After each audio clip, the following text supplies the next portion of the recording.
waa mid ka mid ah jilaayadii ugu caansanaa ee soo maray dalka India iyo dhammaan dunida inteeda kalaba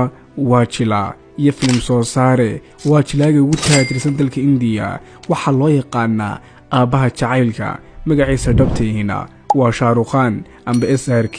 Soomaalidu waxa uu magac baxday magaca boqorka Bollywood wuxuu ku dhashay dalka India gaar ahaan New Delhi sanadu markay ahayd 1965 wuxuu ka qalin jabiyay digrigiisa koowaad jaamacadda la yiraahdo Hansraj College wuxuuna ka qalin jabiyay qaybta dhaqaalaha wuxuu bilaabay master balse iyada uu xuray oo muusii wadin wuxuuna galay tiyaatarada iyo masraxa filimada Shah Rukh Khan film jilista wuxuu ku soo biiray sanadu markay ahayd 1992 filimkiisii ugu horeeyayna magaciisu wuxuu ahaa Deewana Shah Rukh Khan wuxuu jiray in ka badan 1,000 filim wuxuuna galay buuga dhacdooyinka adduunka ee World Guinness Record wuxuu haystaa wax ka badan 15 jaayisadood haddaan leeyahay dhanka noloshiisa gaarkaana Shah Rukh Khan wuxuu dhalay 2 wiil iyo hal gabadh waxaana lagu kala magacaabaa Aryan Khan, Suhana Khan iyo Abram Khan waxaana u dhashay gabadh la yiraahdo Gauri Khan lacagta haystay SRK